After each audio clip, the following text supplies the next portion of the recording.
Did you know what it was like to grow old between 500 AD and 1500 AD? What happened when your joints ached, your sight dimmed, and your family was gone?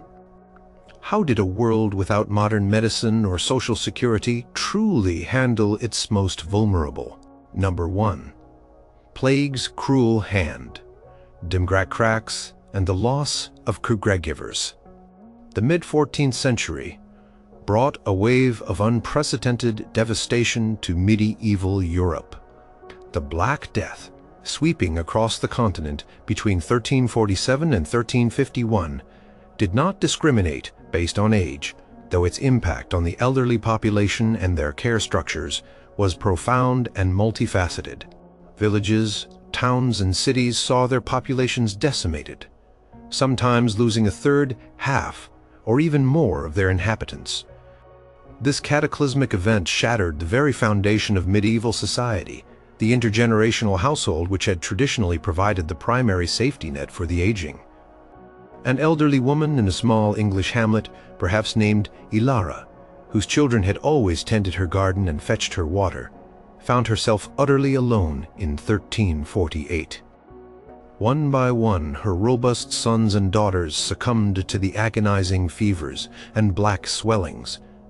The coughs and laments of her family members filled her small cottage before silence descended, leaving her to face the world without the younger generation she had relied upon. The fields lay untended, the chickens unfed, and the familiar faces of her grandchildren were gone. Her situation became a stark testament to the loss of caregivers, who would now carry the heavy burdens or even simply lend an arm for support on a slippery path. The customary rhythms of familial care, built over generations, simply ceased to exist for countless elders like Ilara. There were no young hands to bring them food, no strong backs to mend their roofs, no comforting voices to ease their fears. For some elders, the sheer scale of death meant they were left in houses with the dead, too frail or too ill themselves to move, waiting for relief that might never come. Chroniclers of the time, like Giovanni Boccaccio in Florence, described how many afflicted individuals, including the aged, were abandoned by their own families, fearing contagion. They lay untended, their needs unmet, until death claimed them, or charitable souls braver than most risked their own lives to offer comfort. A bedridden elder needing assistance to eat or perform basic hygiene was left to their fate if their usual carers had died or fled. The very concept of personal care, so vital for the frail, crumbled under the weight of fear and mortality. However, the plague's impact was not uniformly negative for all surviving elders. The drastic reduction in population also led to significant demographic shifts, particularly in the labor market. With fewer hands to work the land, cultivate the fields, or ply trades, the value of labor, including that of older individuals still capable of some work, often saw an increase. An elderly farmer, perhaps a man named Thomas from a village in Yorkshire, who might have been contemplating retirement or relying heavily on his sons for the bulk of the farm work, suddenly found himself in a position of unexpected economic strength after 1349. His sons had died, but he, having perhaps a milder case of the plague or simply being lucky, survived. The landlord, desperate for anyone to work the land, might have been willing to offer Thomas more favorable terms for his tenancy, or even pay higher wages for his continued, if limited, labor. Skilled artisans, even those past their physical prime, suddenly found their specialized knowledge and craftsmanship in higher demand. A master stonemason in ruin, his hand gnarled and his sight dimming, who survived the plague when many of his younger apprentices and journeymen did not, could command higher prices for his work and found himself indispensable. His accumulated wisdom, usually passed down slowly, became a precious commodity overnight. This sometimes led to an improvement in the economic standing of certain elderly individuals before the plague. They might even inherit property and goods from deceased family members, making them unexpectedly wealthy, though often at the cost of immense personal grief. A widow in London, who had lost her children and husband, might inherit their shops and accumulated wealth, leaving her relatively secure financially, though utterly alone. The Black Death also profoundly disrupted existing social structures and power dynamics. The loss of younger generations meant that elderly individuals who owned land or property often struggled to find heirs or tenants. This in some cases led to land being abandoned or reversion to the Lord, but in others, it could mean that elderly landowners had more direct control over their assets for longer, as the usual pressures to hand over land to sons at a certain age lessened. The focus shifted from long-term dynastic planning to immediate survival and adaptation. The collective trauma of the plague also left a lasting psychological imprint. Survivors, including the elderly, often grappled with immense grief, isolation, and a profound sense of loss. The sense of community, which was another informal safety net for the elderly, was often fractured by death and fear. Neighbors who had once offered casual help might now be gone or too fearful to approach. The familiar social fabric which wove the elderly into the daily lives of the village was rent apart, leaving many isolated in their advanced years, relying solely on their own diminishing resources.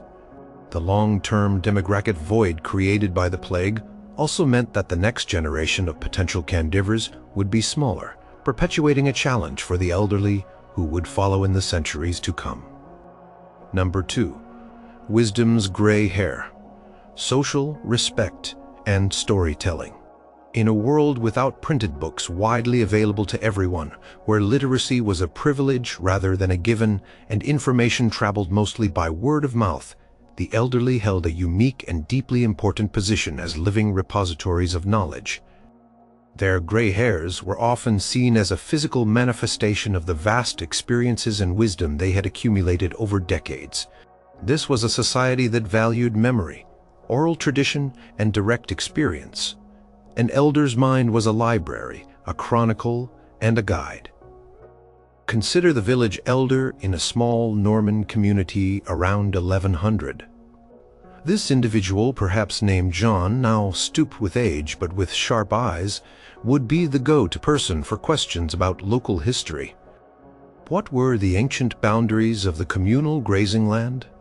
When did the mill first flood its banks? Which family had a long-standing claim to a certain woodland patch? Jean remembered these things because he had lived through them, or heard them directly from his own elders. He might recall the precise details of a property dispute settled decades ago, offering invaluable insight to the younger generation facing similar conflicts. His memory was the village's official record, relied upon for settling arguments and maintaining peace within the community. He was the unwritten law. Beyond practical matters, elders were the designated storytellers. They were the entertainers and the educators of their time. Around the crackling fire on a cold winter's night, a grandmother, perhaps named Marguerite, in a Bavarian farmhouse in the 13th century, would captivate her grandchildren with tales of valiant knights, mischievous sprites, or the struggles of their own ancestors.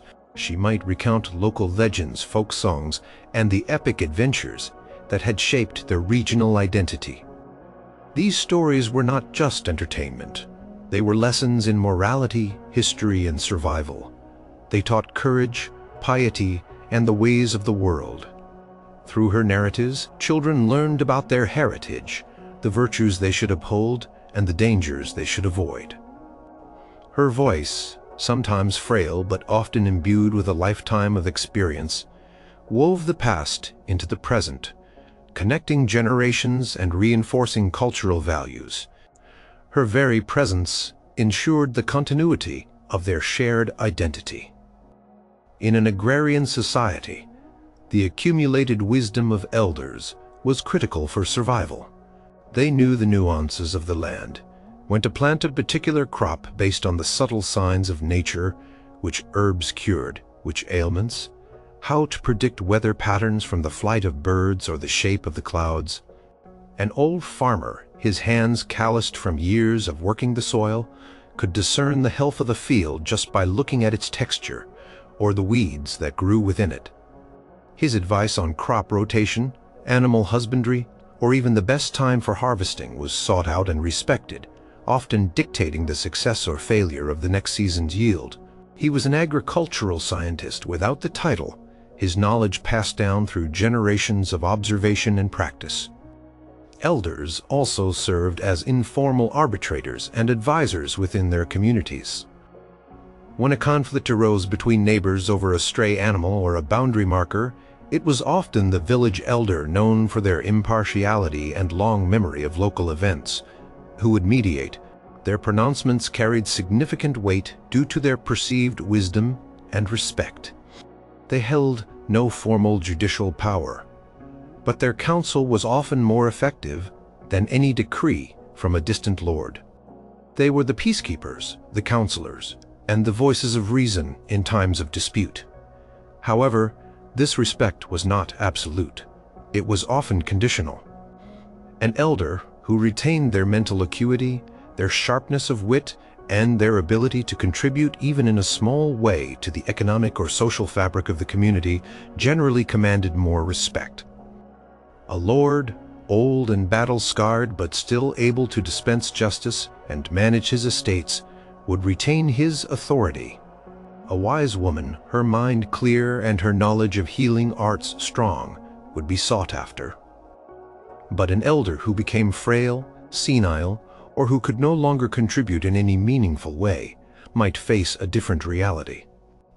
Their wisdom could fade, their memory might falter, and with it, some of the deference they once received. They might become a burden rather than a fount of knowledge.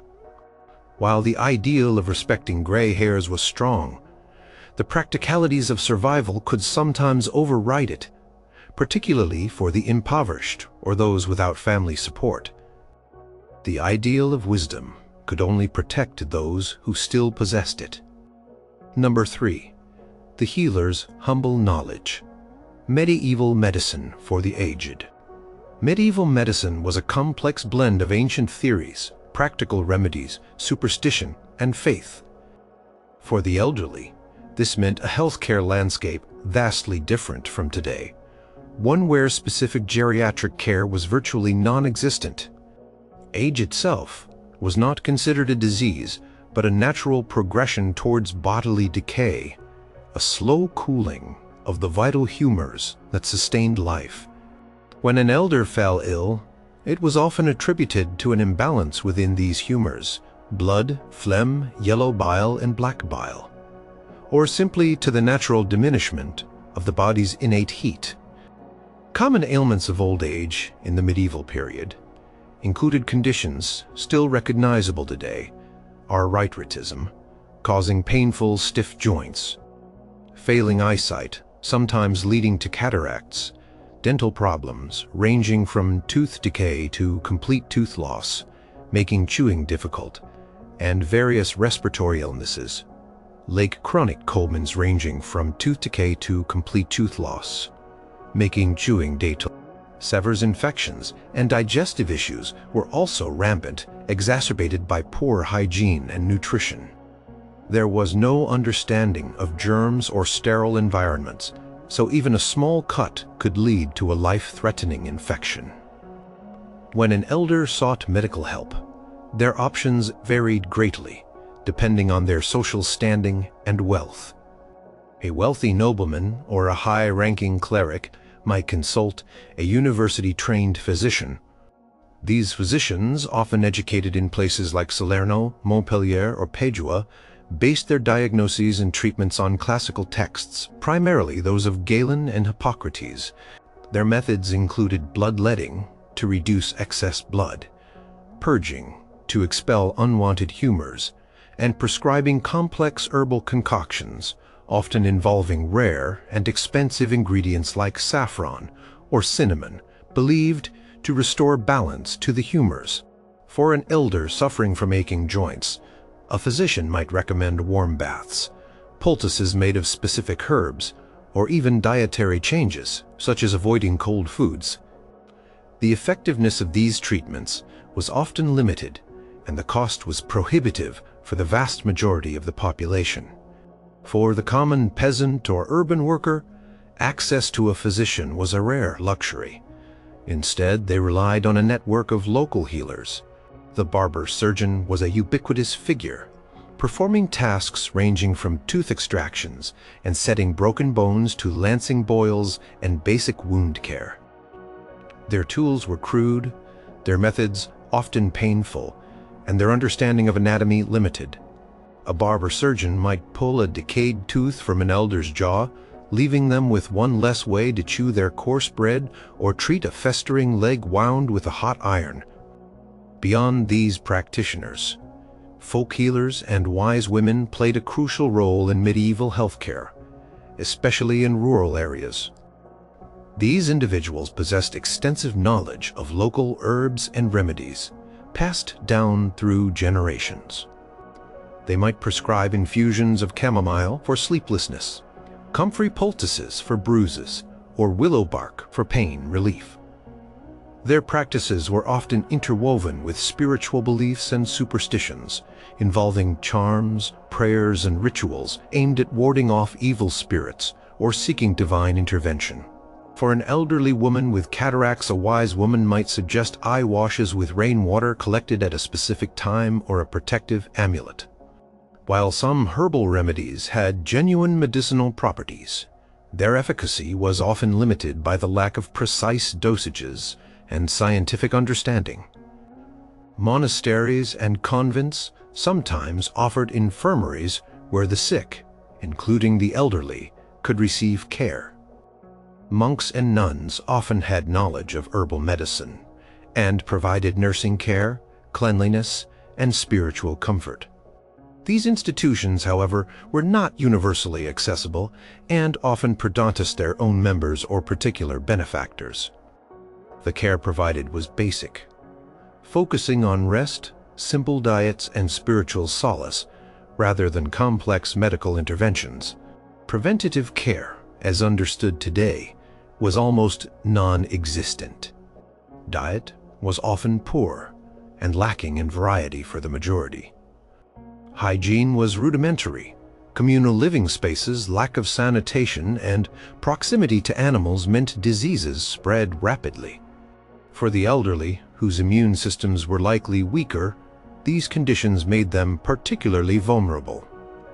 Many elders simply endured their ailments, relying on their fortitude and faith, and accepted suffering as an inevitable part of aging.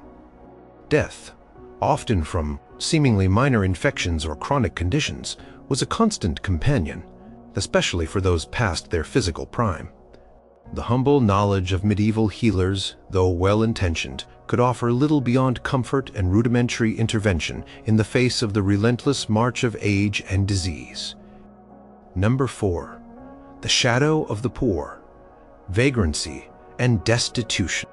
Despite the strong bonds of family and the charitable efforts of the Church, a significant number of elderly individuals in medieval society found themselves facing the brutal reality of destitution and abandonment.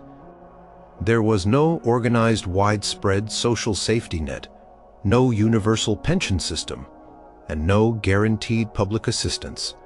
When the traditional support structures failed, whether due to a lack of family, the collapse of community ties, or the sheer weight of poverty, old age could become a sentence of unimaginable hardship. Imagine an elderly man, perhaps a former farm laborer named Peter, who around 1370, after a lifetime of back-breaking work in the fields of Kent, found his body too frail to continue. His children had either died in one of the recurrent plagues or had moved away to seek opportunities in larger towns, never to return. His landlord, with no obligation to provide for a tenant who could no longer work, evicted him from his small cottage. Peter found himself with nothing but the clothes on his back and the staff he used to lean on. He had no family to turn to, no land to inherit, and no craft to sell. His only recourse became begging. Vagrancy was a visible and often desperate reality for many medieval poor, including the elderly.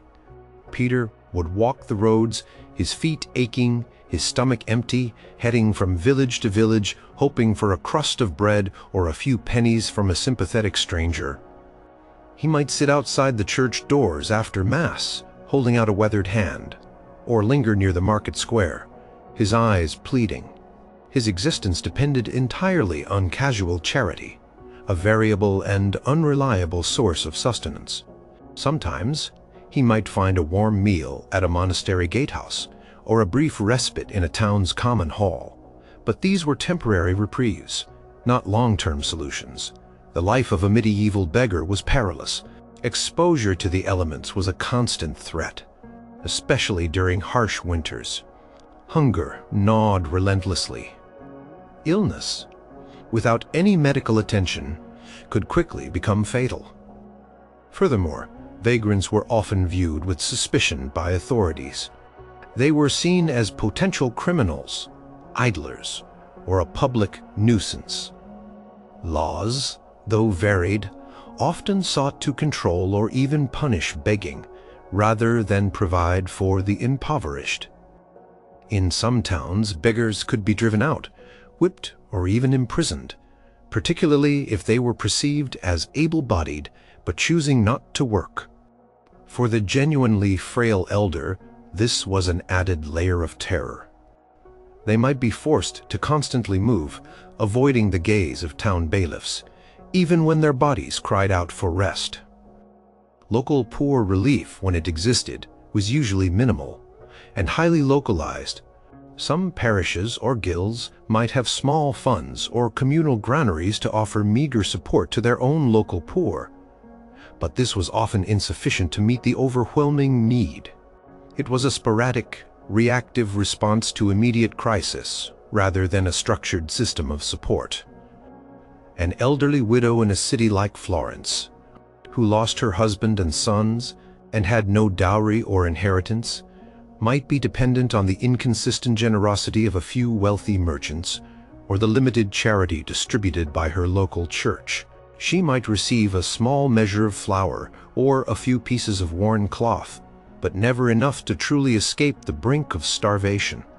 The perception of poverty itself contributed to the lack of systemic care. While Christian teachings emphasized charity and aiding the poor, there was also a prevailing view that poverty was often a result of individual failings or divine judgment. This could lead to a harsh stance toward those who were not considered deserving poor, those who could not work due to age or disability, as opposed to those who were simply idle.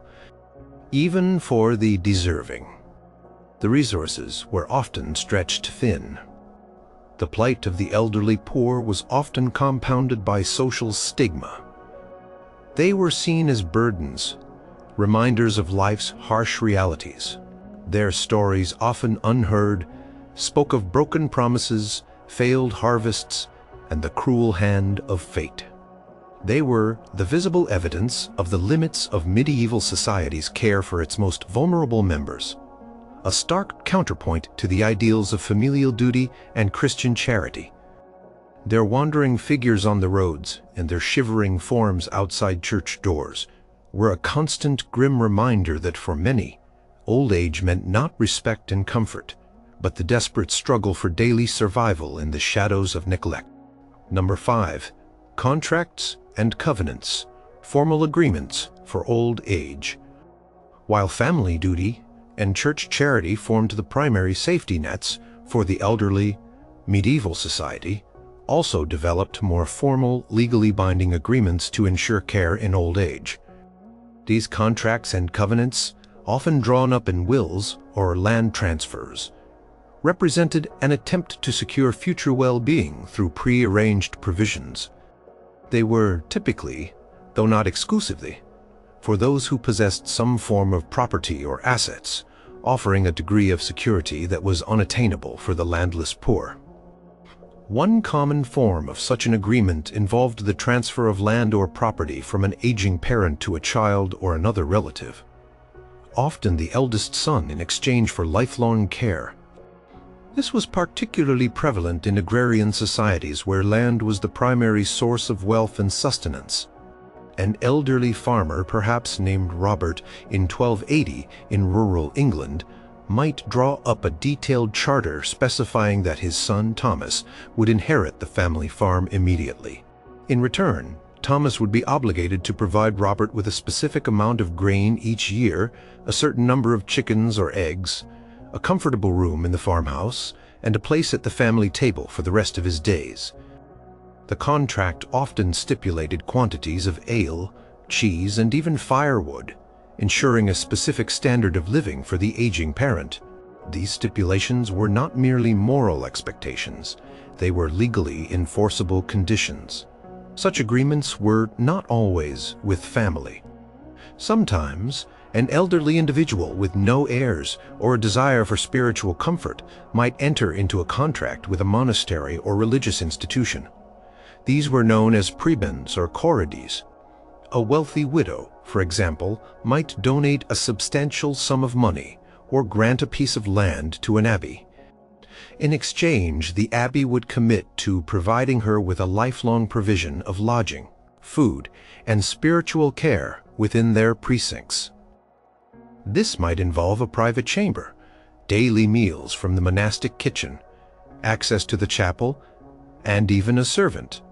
The terms of these corrides varied widely, depending on the value of the donation, from a simple place in the infirmary to a luxurious suite. These arrangements offered peace of mind, knowing that one's final years would be spent in relative comfort and piety, often with prayers offered for one's soul. Another type of formal agreement was the life annuity. An individual would pay a lump sum of money or transfer property to another party, typically a guild, a wealthy merchant, or even a local government body. In return, they would receive a regular, fixed payment for the remainder of their life. This provided a steady income stream for the elderly, allowing them to live independently or cover the costs of their care. A retired merchant in Bruges, around 1450, who had accumulated considerable wealth but wished to avoid the daily stresses of managing his investments, might purchase an annuity from a powerful guild. This would provide him with a guaranteed income, freeing him from financial worries in his twilight years. These contracts were not without their challenges.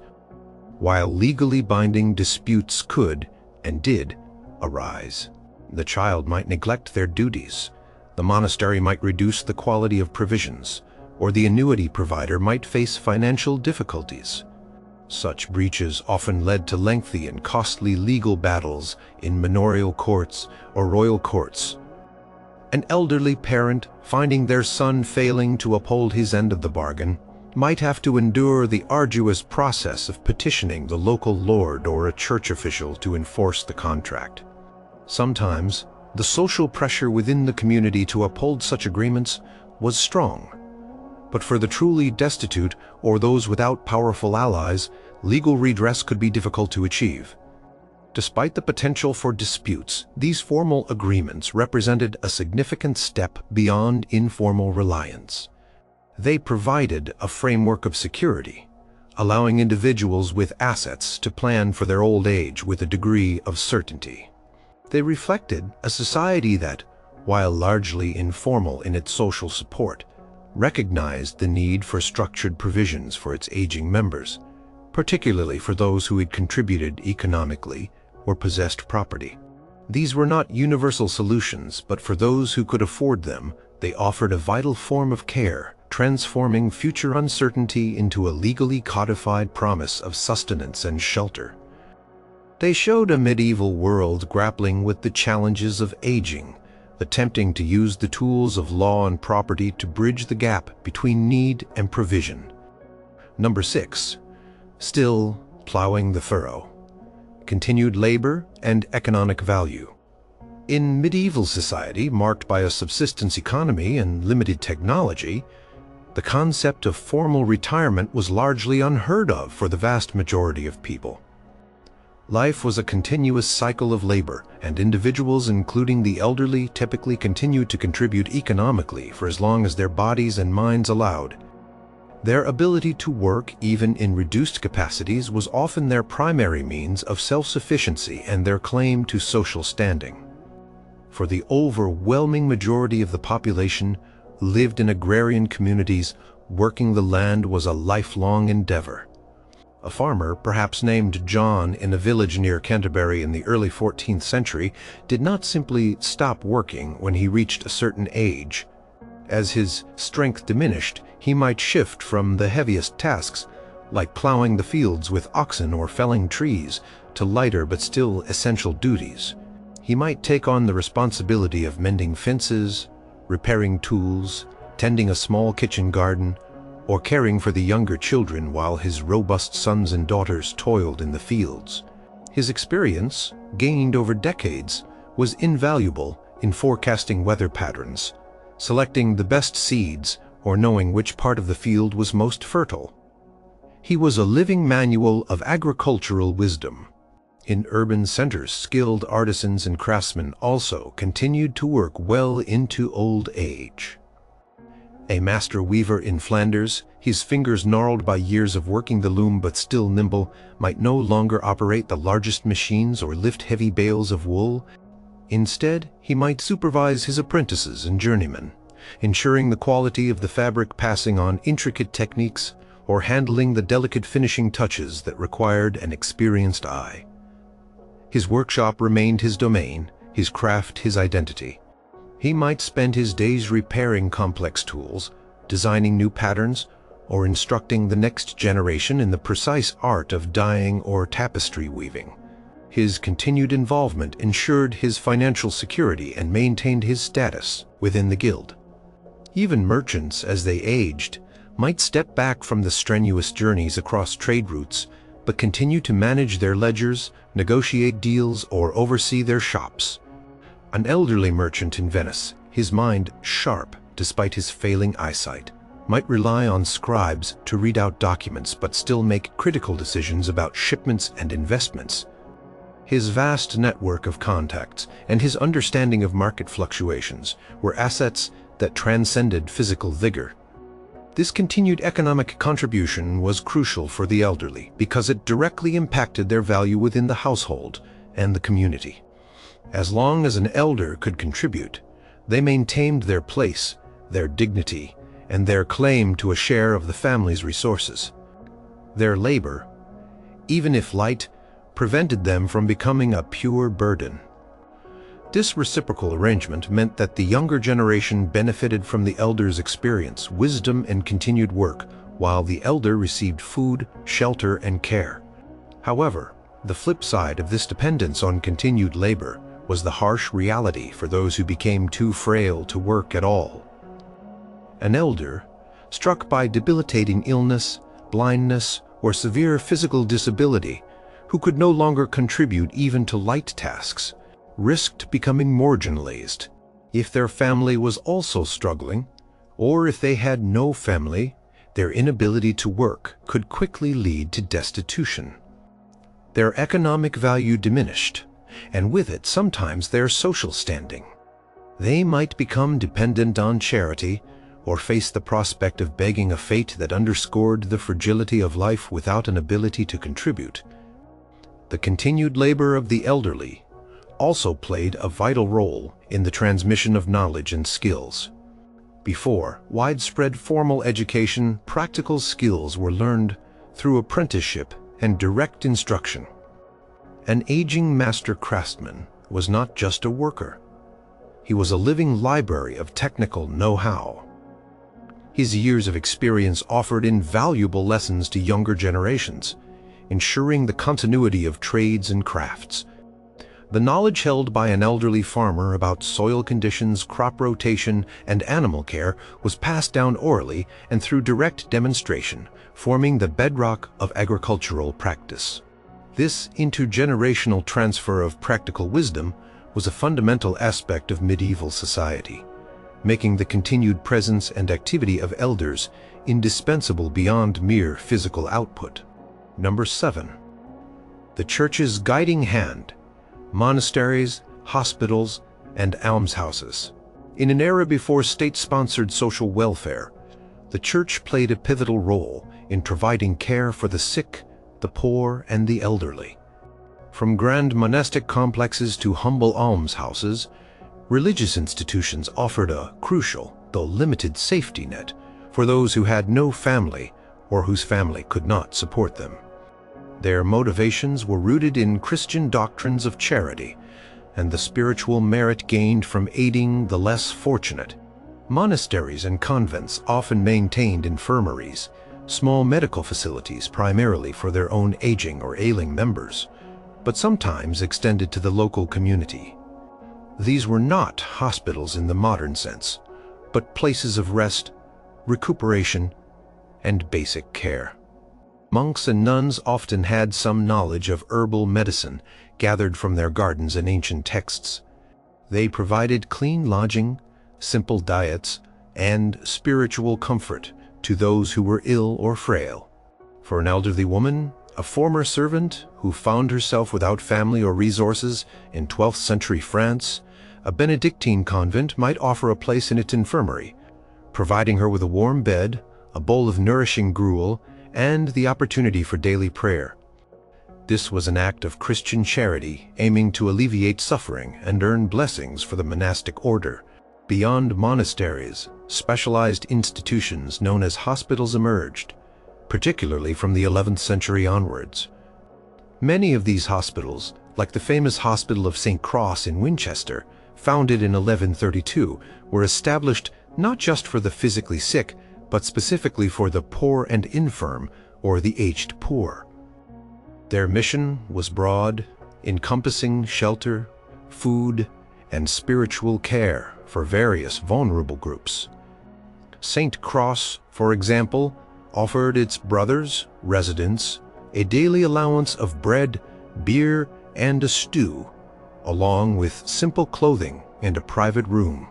Entry requirements varied, but often favored local residents, or those who had been members of a particular guild or trade.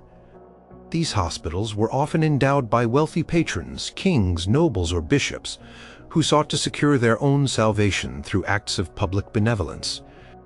Almshouses were another significant form of institutional care.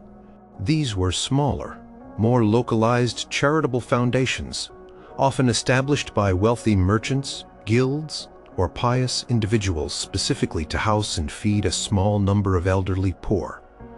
For instance, the Domus Dei, God's House, in Southampton, founded in 1197, served as a hostel for travelers, but also offered permanent residence to a number of elderly men. Residents, known as beadsmen or beadswomen, often had a duty to pray for the soul of the founder in exchange for their sustenance and shelter. A retired carpenter in late 15th century London, whose guild had established an almshouse, might secure a place there, receiving a modest stipend, regular meals, and a roof over his head, allowing him to live out his days in relative comfort and dignity within a community of his peers. The care provided in these institutions, while basic by modern standards, was often superior to what many impoverished elders could hope for on their own. It included regular meals, a dry and warm place to sleep, and access to spiritual services. However, these institutions were limited in number and capacity. They could only accommodate a small fraction of the elderly poor. Competition for places could be fierce, and entry often required meeting specific criteria, such as being of good moral character, belonging to a particular parish or guild, or having some connection to the founder. For many, especially the truly destitute or those without any social ties, these havens remained out of reach. The Church's role also extended to advocating for charity more broadly. Sermons frequently urged parishioners to give alms to the poor and care for the needy, including the elderly. This fostered a cultural expectation of charitable giving which, while informal, did provide some scattered relief. Collecting alms at church doors or in town squares was a common practice, with a portion often designated for the local poor. While not a systematic solution, the Church's consistent emphasis on compassion and aid for the vulnerable served as a vital moral compass, encouraging acts of individual and communal support for the aged. Number 8. The power of the patriarch and matriarch. Intergenerational households. At the very heart of medieval society, long before state welfare programs or formal retirement homes existed, lay the extended family. The intergenerational household was not merely a living arrangement. It was the fundamental unit of economic survival, social identity, and care for the elderly. For most people living between 500 AD and 1500 AD, growing old meant remaining within the family structure, relying on the bonds of kinship and the deeply ingrained sense of filial duty. Within this framework, elders, particularly the patriarchs and matriarchs, often continued to wield significant authority and respect. A father, even in his declining years, was typically the head of the household, controlling the land resources and decisions. His wife, the matriarch, managed the domestic sphere, overseeing the younger women, guiding household production, and nurturing the children. This power was not just nominal. It was based on their accumulated wisdom, their ownership of property, and their historical role in establishing the family's standing. An elderly farmer, perhaps named Aethelred, in a Saxon village around 900 AD, might have formally transferred the bulk of his land to his eldest son. However, the agreement often stipulated that he would retain certain rights, such as a room in the house, a share of the harvest, and continued oversight of the farming operations.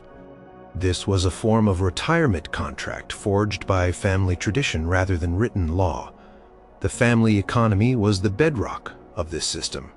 Everyone, from the youngest child to the oldest grandparent, had a role to play and a contribution to make. Children were an economic asset, providing labor and ensuring the continuity of the family line. In return, they were expected to care for their aging parents. An elderly grandmother, though no longer able to work in the fields, might spend her days spinning wool, mending clothes, preparing simple meals, or caring for infants and toddlers, freeing up younger women for more strenuous tasks. An older grandfather might mend tools, weave baskets, or supervise the younger men in the fields, offering invaluable advice based on decades of experience. Their contributions, even if light, maintained their value within the household, ensuring they were not seen as mere burdens.